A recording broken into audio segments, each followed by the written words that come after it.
Hello दोस्तों, स्वागत है आपके अपने YouTube channel Ashok tuition classes में। तो दोस्तों, आज का क्लास होने वाला है। तो चैप्टर का नाम है जल यानी कि पानी। पानी के बारे में पढ़ेंगे। इसमें जितना भी एमसीक्यू क्वेश्चन होगा उसको कवर करवाएंगे। क्वेश्चन आंसर और नोट्स के साथ हम लोग पढ़ेंगे। ऑब्जेक्टिव अगर चाहिए या नोट्स चाहिए तो इस नंबर पर आप लोग व्हाट्सअप करेंगे 62 048 12 870। इस पर आप लोग क्या करते हैं, कॉल या मैसेज कर करके नोट्स ले सकते हैं। तो चलिए चैप्टर की ओर हम लोग आगे बढ़ते हैं। यहाँ पर लिखा हुआ है जल। जल कैसे बनता है, क्या होता है, चलिए पहले पढ़ते हैं, उसके बाद आप लोग को बताते हैं। जल यानी कि हाइड्रोजन और ऑक्सीजन के प्रतिक्रिया से बना एक यौगिक है जिसका रासायनिक सूत्र होता है H2O। ठीक है। जैसे पानी है, पानी बनने के लिए दो गो गैस का आवश्यकता होती। पहला गैस है हाइड्रोजन जिसको हम लोग H2 कहते हैं, प्लस दूसरा गैस है ऑक्सीजन। ये आपस में जब मिलते हैं तब बनते हैं H2O। यानी कि हाइड्रोजन और ऑक्सीजन जब आपस में मिलते हैं यानी प्रतिक्रिया करते हैं तो एक यौगिक का निर्माण बनते हैं। यौगिक किसे कहते हैं? जब दो या दो से अधिक तत्व आपस में मिलकर एक नया चीज बनाते हैं उसे क्या कहते हैं? यौगिक। इसी प्रकार यहाँ पर हाइड्रोजन एक क्या है? तत्व है। और ऑक्सीजन भी एक क्या है? तत्व है। ये दोनों गैस है, आपस में मिले तो क्या बना है?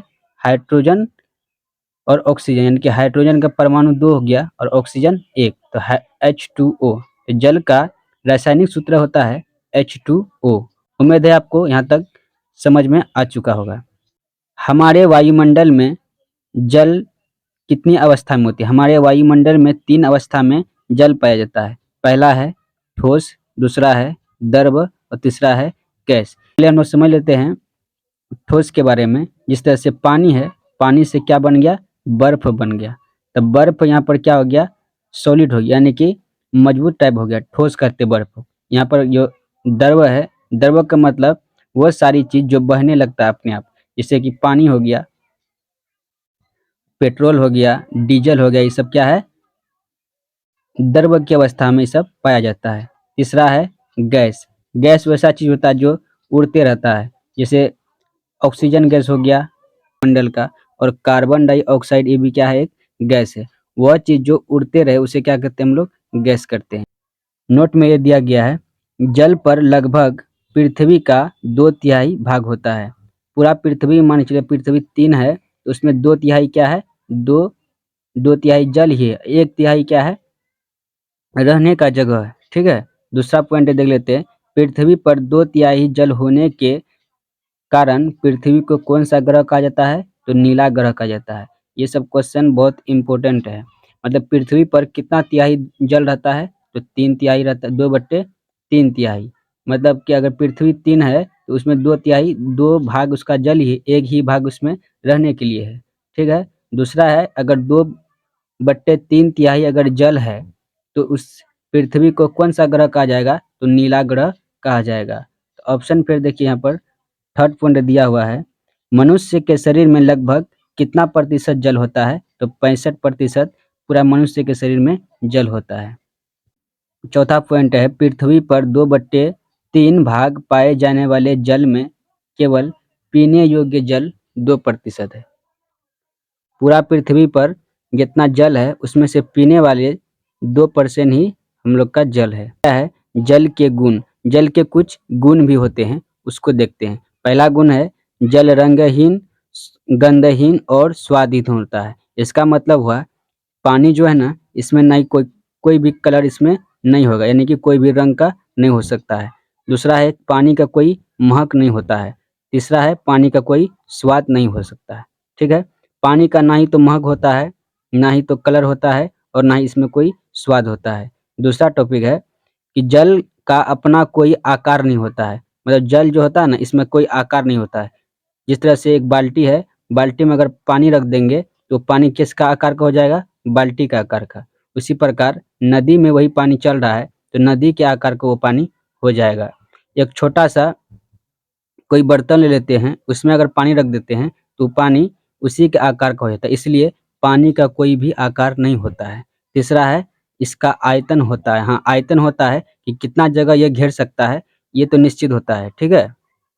जल का स्रोत यानी कि जल लेते पानी जो आता कहाँ है, स्रोत मतलब होता है आना। ये पानी कहाँ से आता है इसको समझिए। पहला पॉइंट है कि वर्षा जल सबसे बड़ा स्रोत है। सबसे बड़ा जल का स्रोत क्या है कि वर्षा का जल, जो पानी बरसता है उसको सबसे बड़ा जल का स्रोत माना जाता है। दूसरा है तालाब, नदी, झील, चापाकल इत्यादि भी जल का स्रोत है। जिससे सबसे ज़्यादा अगर वर्षा के पानी से ही ये होता है। सबसे ज़्यादा बारिश जब होता है तभी हम लोग के यहाँ पर जल का जमाव होता है। दूसरा क्या है कि तालाब में भी क्या रहता है, पानी रहता है। झील, नदी, झील इस सब में भी क्या होता है, पानी होता है। कुछ यहाँ पर दिया गया है, नदी का है, तालाब है और क्या है ये चापाकल है। इस सब से ही क्या होता है, पानी आता है। यहाँ पर कम पानी है, यहाँ पे भी कम पानी है। सबसे ज़्यादा पानी कहाँ है, ये नदी में है। अब यहाँ पर दिया गया है जल हमारे लिए क्यों आवश्यक है, मतलब जल जो है हम लोग के जीवन में क्यों आवश्यक है। तो पहला पॉइंट है यह हमारे शरीर के पाचन तंत्र में सहायक होता है। दूसरा क्या होता है, क्या है, जल हमारे शरीर के अपशिष्ट पदार्थों को उत्सर्जन करने में सहायक होता है। दूसरा पॉइंट यहाँ पर क्या है कि जल जो है ना उसका क्या होता है, जितना भी चीज़ शरीर में हम लोग खाए हैं उसको पचाने में सहायक करता है। दूसरा क्या, उसको निकालने में, जितना भी चीज़ हम लोग के शरीर में बना है उसको निकालने में जल क्या करता है, मदद करता है। तीसरा पॉइंट है यह हमारे दैनिक जीवन में बहुत उपयोगी है। जैसे स्नान करना, खाना बनाना, कपड़ा धोने और बड़े बड़े उद्योगों में इत्यादि में क्या जाता है। तो जल का उपयोग हम लोग के दैनिक जीवन में जैसे कौन कौन, खाना बनाने में पानी का उपयोग किया जाता है और कपड़ा धोने में, स्नान करने में इत्यादि। बड़े बड़े फैक्ट्रियों में भी जल का उपयोग करते हैं। चौथा पॉइंट यहाँ पर है पौधे अपना भोजन बनाने में जल की सहायता लेता है। तो पेड़ पौधा भी जो है जो भोजन बनाता है किसका उपयोग लेता है, वो सहायता लेता है, जल का लेता है। हिमांक क्या है, तो हिमांक का मतलब होता है गलनांक। क्या होता है, गलनांक, ठीक है। चलो, हिमांक जो द्रव से ठोस बनने की प्रक्रिया क्या कहलाता है, हिमांक। कोई भी चीज द्रव, जैसे पानी है, पानी से कोई भी चीज ठोस बन गया, ठोस बोले तो कड़ा चीज, पानी से क्या बन गया यहाँ पर, बर्फ बन गया। तो ये क्या हो गया, तब द्रव हो गया। द्रव क्या हो गया यहाँ, पानी, और ठोस क्या हो गया इधर, बर्फ। यानी कि द्रव से ठोस बनना ये क्या कहलाता है, हिमांक। जल का हिमांक कितना होता है, 0 डिग्री सेल्सियस। यानी कि जल को कितना डिग्री टेम्परेचर पर ठंडा करेंगे तो बर्फ बनेगा, तो 0 डिग्री सेल्सियस पर। नोट में पहला चीज दिया गया है जल का क्वथनांक 100 डिग्री सेल्सियस होता है जिसमें जल उबलने लगता है। जल को कितना डिग्री सेल्सियस पर जल उबलने लगते हैं, तो 100 डिग्री सेल्सियस जब दे देंगे ना तब जल क्या होगा, उबलने लगेगा। और 0 डिग्री सेल्सियस पर जल क्या बन जाता है, बर्फ बन जाता है। बर्फ का घनत्व जल से कम होता है इसलिए बर्फ जल में तैरने लगता है। तो बर्फ क्यों तैरने लगता है जल में, तो बर्फ का घनत्व जल से क्या होता है, कम होता है, इसलिए बर्फ जल में तैरने लगता है। यहाँ पर और नोट दिया गया है कि जिस वस्तु का घनत्व जल से अधिक होता है वे जल में डूब जाते हैं, क्योंकि जल का घनत्व उस वस्तु से कम होता है। जैसे कील हो गया, पत्थर हो गया, ईंटें हो गया, टुकड़ा हो गया, ये सब क्या है, पानी में डूब जाएगा। इसमें इसका मतलब ये हुआ कि कील जो है ना जल से अधिक वजनदार है, ठीक है, घनत्व है। पानी में घनत्व कम है, यानी कि घनत्व समझिए जैसे इधर हाथ जा सकता है, इसका मतलब क्या हुआ कि उसके घनत्व कम है। और कील हो गया, लोहा हो, इसके अंदर हम लोग हाथ नहीं लेके जा सकते, इसलिए क्या हो गया, इसका घनत्व अधिक हो गया। ईंटा का जो टुकड़ा होता है इसमें भी हम लोग का हाथ आसानी से पार नहीं करेगा। इसका मतलब क्या है कि ईंटा का जो टुकड़ा है इसका घनत्व अधिक है, और जल जो है, जल में हम लोग आसानी से हाथ आर पार कर सकते हैं, इसलिए इसका घनत्व कम है। तो कम घनत्व वाला चीज पानी के ऊपर में तैरेगा और ज़्यादा घनत्व वाला चीज़ पानी के अंदर में डूब जाएगा। चलिए ये तो बात हो गया यहाँ पर हिमांक यानी कि गलनांक की।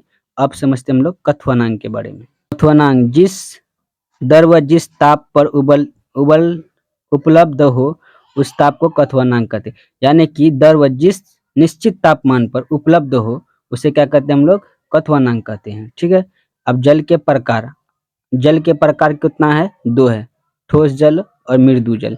ठोस जल जल किसे कहते हैं और मृदु जल किसे कहेंगे। ठोस जल किसे कहते हैं, वैसे जल जिसमें कैल्शियम तथा मैग्नीशियम के कुछ आवांशिक लवण घुले रहते हैं ठोस जल कहलाता है। इससे कठोर जल आसानी से झाग नहीं बनाते हैं। क्या होता है, जैसे कि पानी है, किसी भी पानी में साबुन या सर्फ का अगर झाग बन गया, उसे क्या हम लोग कहेंगे कठोर जल, जी सॉरी, उसमें अगर झाग नहीं बनता है उसे कहते हैं हम लोग कठोर जल। और जिस जल में पानी या साबुन का झाग बन गया उसे क्या कहते हैं हम लोग मृदु जल कहते हैं। चलिए समझते हैं मृदु जल। मृदु जल किसे, जिस जल में साबुन आसानी और शीघ्रता से झाग देता है उसे मृदु जल कहते हैं। कहने का मतलब इस क्वेश्चन का ये हुआ कि कोई भी पानी है उसमें साबुन या सर्फ का अगर झाग बन जाता है उसे हम लोग क्या कहेंगे मृदु जल, और जिसमें झाग नहीं बने उसे कहते हैं हम लोग कठोर जल। ठीक है, यहाँ नोट पर कुछ दिया गया है, उसको भी गौर करते हैं हम लोग। जल की अस्थायी कठोरता को जल उबाल देने या फिर उसमें चूना मिलाने से जल की अस्थायी कठोरता दूर हो जाती है। जल प्रदूषण, प्रदूषण का मतलब होता है गंदगी। कहने का मतलब जल जो है ना, इसका प्रदूषण कैसे होता है जल में, उसको समझते हैं। जल अवांछित या हानिकारक पदार्थों का मिल जाना प्रदूषण कहलाता है। जल में अवांछित या कोई भी हानिकारक पदार्थ चीज अगर मिल जाता है तो वहाँ जल क्या होता है, गंदा हो जाता है। इससे जल की गुण घट जाती है और यह हमारे लिए उपयोगी नहीं होता है। जैसे पानी यहाँ पर अच्छा है, पानी में क्या होगा, कोई भी खराब चीज मिला देते हैं तो पानी क्या पीने के लायक वहाँ पर नहीं रह जाएगा। इसीलिए जल क्या हो गया, वहाँ प्रदूषण हो, यानी कि गंदा हो गया। गंदगी का मतलब ही हुआ प्रदूषण। ठीक है, तो जल प्रदूषण क्यों होता है, उसमें कोई हानिकारक चीज या और कोई अवांछित पौधा या पदार्थ कोई भी चीज मिल जाता है तो उसमें क्या करे, गंदगी फैला देता है, इसलिए उसको पीने के लायक हम लोग नहीं समझते हैं। जल प्रदूषण के कारक, किस कारण से जल प्रदूषण होता है, तो पहला है कि घरेलू अपशिष्ट या मल मूत्र का जल स्रोतों में मिलना। दूसरा है पौधे कपड़े धोने के बाद साग युक्त झाग युक्त हुआ है झाग युक्त पानी शुद्ध जल में मिल जाना। पहला कारण क्या है कि जल गंदगी होने का, इसमें क्या हो गया कि अपशिष्ट मल मूत्र जो होता है नदी में बहा दिया जाता है। ठीक है, दूसरा क्या है कि कपड़ा जैसे धोते हैं उसका जो झाग बनता है साबुन का या सर्फ का, उसको भी हम लोग पानी में मिला देते हैं, इसलिए क्या होता है जल गंदा हो जाता है। तीसरा है खेतों में रासायनिक उर्वरकों के प्रयोग से, खेत में जो रासायनिक खाद दिया जाता है वो सब क्या होता है नदी में बह जाता है, उसमें भी हम लोग का जल गंदा हो जाता है। तो औद्योगिक अपशिष्ट जैसे कारखानों का कचरा नदियों में मिल जाने से भी जल प्रदूषित हो जाता है। जैसे कारखाना का कोई भी कचरा होगा नदी में फेंक देगा तो वहाँ का पानी क्या होगा, गंदा हो जाएगा। ठीक है, तो कभी कभी अमोनिया की मात्रा भी बढ़ जाने से जल का प्रदूषण हो जाता है। यहाँ पर चित्र में दिखाया गया है, ये नदी देखिए, यहाँ पर नदी है, नदी में बहुत सारा कचरा यहाँ पर फेंका हुआ है, इससे पानी हो गया गंदा हो जाता है। अब यहाँ पर देखिए कुछ लोग यहाँ पर कपड़े धो रहे हैं, कपड़ा धोने के साथ जो पानी गंदा हुआ नाला में, ये नाला का पानी कहाँ चले जाता है नदी में, जिससे पानी पूरा गंदगी हो जाता है। यहाँ पर एक किसान है जो खेतों में उर्वरक छींट रहे हैं, इसका जो बरसात होगा ये पानी इससे कहाँ चले जाएगा, सब नदी में चले जाएगा, तो नदी का पानी भी क्या हो जाएगा, गंदा हो जाएगा। जल प्रदूषण से संबंधित रोग, अगर जल अगर गंदा हो गया तो उससे कौन कौन से रोग हो सकते हैं, तो दूषित जल पीने से पेचिस, डायरिया, पोलियो तथा हैजा जैसे घातक रोग होता है। अगर कोई भी व्यक्ति गंदा पानी अगर पी लेता है तो उसमें कौन कौन रोग होगा, पेचिस हो जाएगा, डायरिया हो जाएगा, पोलियो हो जाएगा, हैजा जैसे बहुत खतरनाक सी बीमारी हम लोग को हो सकता है। दूसरा क्या है, तो जल विशेष धातुओं के मिलने से भी कई प्रकार की बीमारियां होती है, जैसे जल में पारा के घुलने से मिलमिलाता रोग होता है। ठीक है, तीसरा पॉइंट यहाँ पर हो जाएगा किडनी के घुलने से इटाई इटाई रोग होता है। ठीक है, चौथा पॉइंट यहाँ पर हो जाएगा कि जल प्रदूषित और जल जमाव के कारण कई प्रकार के घातक मच्छर पैदा होते हैं। क्या होते हैं, घातक मच्छर, जहाँ पर जल ज़्यादा जम जाता है वहाँ पर क्या होगा कि बहुत सारे मच्छर वहाँ पर पैदा होते हैं, जैसे डेंगू, मस्तिष्क ज्वर, चिकनगुनिया, मलेरिया, इस तरह का बीमारी वहाँ पर फैल जाते हैं। मलेरिया के बारे में समझते हैं, मलेरिया क्या होता है। मलेरिया एक जल जनित रोग है जो मादा एनोफिलिस के काटने से फैलता है, जिसका उपचार सिनकोना के छाल से क्या जाता है? मलेरिया एक क्या है? मलेरिया एक प्रकार का बीमारी है जो कहता है कि मच्छरों से काटने से होता है। जो कौन? मादा एनोफिलिस के काटने से होता है। ठीक है, यहाँ पर मलेरिया रोग की खोज जो है ना, रोनाल्ड रोस ने किया था। कब किया था?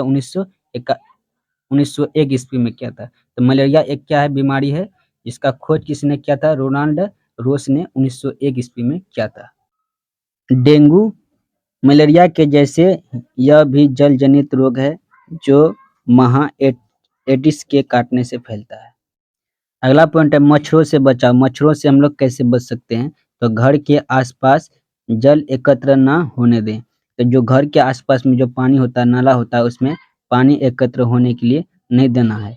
दूसरा पॉइंट क्या होगा कि एकत्र जल पर कीटनाशक या गिट्टी तेल मिट्टी हो गया, मिट्टी का तेल छिड़काव करें जिससे O2 यानी कि ऑक्सीजन की कमी से मच्छरों का प्रजनन वहाँ नहीं हो पाएगा। अब क्या होगा कि अगर पानी तो पहली बात कि वहाँ पर रखना नहीं है, अगर पानी जमा हो गया तो उसके बाद क्या करेंगे? मिट्टी का तेल हो गया या मच्छर से मारने वाला कोई भी दवाई मार दे ताकि वहाँ पर मच्छर नहीं रहे। जल चक्र क्या है? कि जल स्रोत से वाष्पीकरण द्वारा वाष्प के रूप में ऊपर उड़ता है। जल वाष्प के संग्रहण में बादल बनते हैं तथा वर्षा के पुनः जल स्रोत में आता है। इस चक्र को जल चक्र किसे कहते हैं? मतलब जो भी नदी में जो भी पानी है वो क्या करेगा? नदी में पानी रहेगा और सूर्य की जो रोशनी पड़ेगा ऊपर में तो ये क्या होगा? वाष्प बन के यानी भाप बन के कहाँ चले जाएगा? ऊपर, जो कि बादल बनता है। वही पानी फिर क्या होता है? नीचे फिर बादल बन के बरस जाता है। ये हो गया जल। समुद्र का पानी है, ये उठेगा, सूर्य की रोशनी पड़ेगा, ये वायुमंडल में जाएगा, बादल बनेगा, बादल बन के फिर यहाँ पर आएगा। फिर इसी तरह चक्कर ये लोग लगाते रहेगा। पहले पानी रहेगा, पानी भाप बन के कहाँ बनेगा? बादल, बादल से क्या बन जाएगा? फिर देखिए बादल बन के बरस जाएगा, फिर बन जाएगा वाष्पीकरण। वाष्पीकरण तो भाप। किसी तत्व या यौगिक का द्रव अवस्था का गैस अवस्था में परिवर्तन होना क्या कहलाता है? वाष्पीकरण। कोई भी चीज है, कोई भी द्रव है, द्रव मतलब पानी, वो क्या होना? वाष्प बन के किसमें बदल जाना? गैस में बदल जाना, उसे क्या कहते हैं? वाष्पीकरण। जिस तरह से पानी है, यहाँ पर पानी क्या हो गया? इसमें सूर्य की रोशनी पड़ेगा, ये क्या बन जाएगा? भाप। भाप बन के जो ऊपर जाएगा वो गैस के रूप में ऊपर गया, ये क्या गया? वाष्पीकरण हो गया। नोट में दिया गया है, तापमान में वृद्धि के कारण वाष्पीकरण होता है। जब तापमान बढ़ता है तो उसके अणुओं की ऊर्जा भी बढ़ जाती है और गैस में परिवर्तित हो जाती है। यहाँ पर जो पानी का उदाहरण दिए इससे आप लोग समझ चुके होंगे। बरसात को जब पानी से बाढ़ आता है, जब अत्यधिक वर्षा होती है तो कई क्षेत्रों पर पानी जमा हो जाता है, बाढ़ कहलाता है। जब वर्षा होती है उसके चलते बहुत से क्षेत्रों में क्या होता है? पानी आ जाता है। उसी पानी में हम लोग क्या कहते हैं? बाढ़ कहते हैं। यह एक प्रकार का प्राकृतिक आपदा जो कि नेचुरल होता है, जो अपने आप हर साल आते रहता है। इस तरह से यहाँ पर चित्र में दिखाया गया है, बाढ़ का पानी है, बरसात के कारण हुआ है। इसमें देख के नदी, पुल, ये सब कि बाढ़ से होने वाली हानियाँ, हानियाँ माने घाटा क्या होता है हम लोग की जिंदगी में? तो बीमारियों का जन्म होना। बाढ़ का पानी जब आता है उससे हम लोग को ये नुकसान होता है कि बीमारी का जन्म हो जाता है, मतलब नया नया बीमारी आने लगता है। दूसरा पॉइंट है क्या है? भूमि का अपरदन हो जाता है, मतलब कट कट जाता है भूमि भी, फसल नष्ट हो जाता है, आवासों का नष्ट होना। ठीक है, घर द्वार भी क्या होता है? पूरा नष्ट हो जाता है। सूखा क्या है? ज्यादा दिनों तक वर्षा न होने से वायुमंडल गर्म हो जाता है और नदी, तालाब, झरना आदि सूखने लगते हैं। उसे क्या कहते हैं हम लोग? सुखाई। बहुत जब बहुत ज्यादा बारिश होता है तो बाढ़ पानी आ जाता है, इसके कारण बहुत सारी क्षति होता है। सूखा किसे के? जिस दिन पानी बहुत दिनों तक पानी अगर नहीं बरसा, वहाँ पर जमीन उमीन पूरा सूख जाता है, उसे सूखा कहते हैं हम लोग। अगला है सुखाड़ से होने वाली हानि। हानि क्या होता है हम लोग का? पहला क्या? फसल नष्ट हो जाएगा, सभी जल स्रोत लगभग सूख जाते हैं, तालाब, नदियाँ इत्यादि भी सूख जाते हैं, जमीन का बंजर हो जाना, पानी के अभाव। जब सूखा पड़ जाता है तो क्या होता है? फसल नष्ट हो जाता है। दूसरा क्या है कि नदी, तालाब में पानी कम होता है और जमीन का बंजर हो जाना, मतलब पानी नहीं पड़ेगा तो फसल नहीं होगा। पानी के पीने के पानी का अभाव हो जाना यहाँ पर। ठीक है, जल संग्रह की तकनीक। जल संग्रह की क्या तकनीक है? कुआं, तालाब इत्यादि बनाकर जल एक एक जगह रख सकते हैं हम लोग। दूसरा क्या है? जल के ऊपर घर के ऊपर वर्षा के जल संग्रह करके, तीसरा किया बांध का प्रयोग करके, जितना पानी जरूरत है उतना पानी का उपयोग करें। हम लोग पानी को कैसे बचा सकते हैं, तो कुआं तालाब बना करके, और क्या घर के ऊपर वर्षा जल के संग्रह करके, तीसरा है बांध का प्रयोग करके, जितना पानी का हम लोग को जरूरत है उतना पानी यूज करें, फालतू में हम लोग यूज नहीं करें। चलिए चैप्टर यहाँ पर समाप्त हो चुका है, और कुछ लॉन्ग है, कोई 1 नंबर का सब्जेक्टिव है, कल की वीडियो में होगा। ठीक है, तो तब तक के लिए धन्यवाद।